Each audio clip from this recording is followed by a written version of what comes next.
you'll notice that I'm wearing two watches. This watch here is my watch.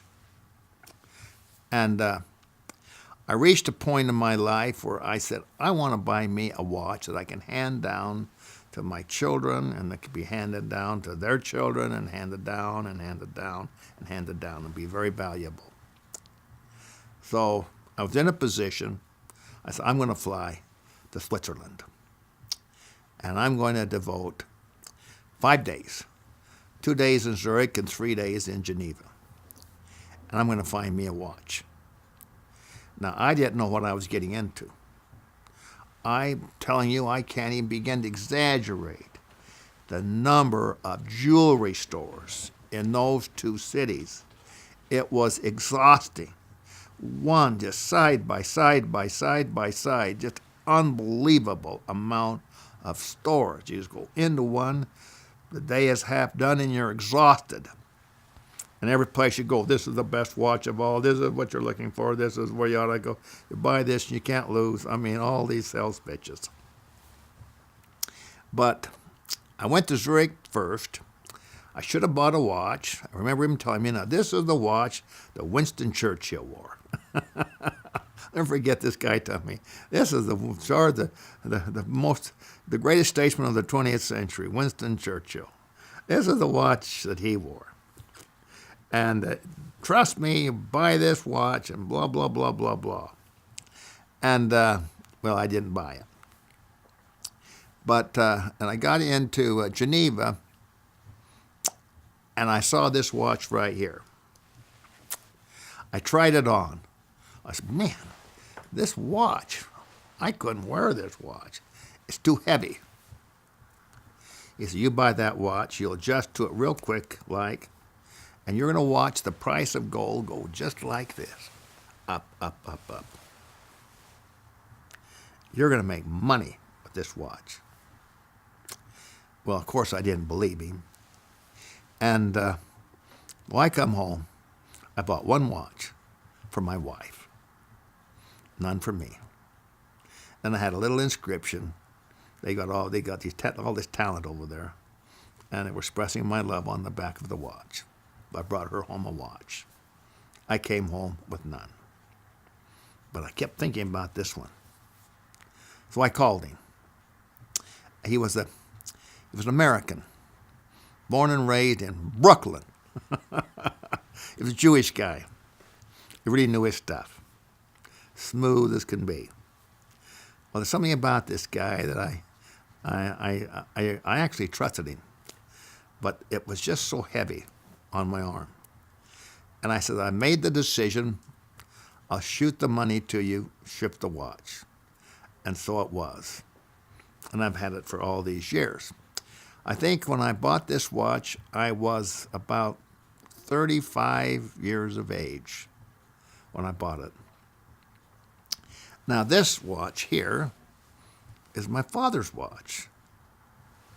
Now this one right here, you can see that there's a difference right there. And I'll get them up like that. Okay, you can see them right here. And now this one really means a lot to me. I was the executor of the estate, but nobody wanted this watch. And I decided that I was going to take the watch. But I knew the right person to take it to put on a new band and to really go through it and everything else. And he was a kid whose parents came from Germany. He graduated from the finest Swiss-making watch school in all of Switzerland, #1 in his class. He could have gone anywhere he wanted to go. But he wanted to come back to Salt Lake City, because that's where he was from.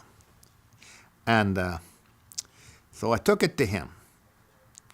And he said, well, I'd like to really work on this watch that you got right here. He said, I know enough about this watch to tell you, you've got a good watch here. Well, I think my dad bought it from a guy named Ken Fillmore. Fillmore Jewelry in Idle Falls. He had a space just a little, about this, not much bigger than that table right there, just that little corner right there in this room, in the back of a drugstore. That's all he had. But he was in our ward. So everyone in the ward would go to him to get a watch, and in the steak, and he was just wonderful. And I know that my dad got this watch following the Second World War, and I don't think he paid more than $150 for it, if that much. But I wanted that watch. So I took it to my friend, and he went through this watch. He brought it right to me at my house. He said, have you any idea of what you got here? I said, I don't have a clue. I don't know anything about it. He said, well, this watch right here, a Gerard Porgo, they don't make them like this today.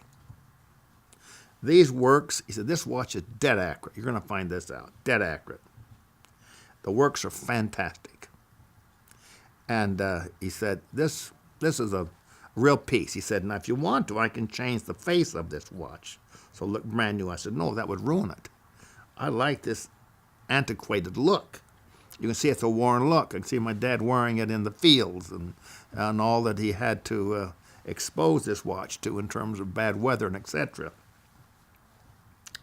He said, that watch right here, this little simple watch, you're looking at between $5,000 to $10,000. And he said, but I'd rather have this than the $5,000, but this is rare. And I said, well, I don't care about the money. All I know is my dad's watch. And out of sight, out of mind. So I'm here and makes me think about my dad. And so I wear these two watches.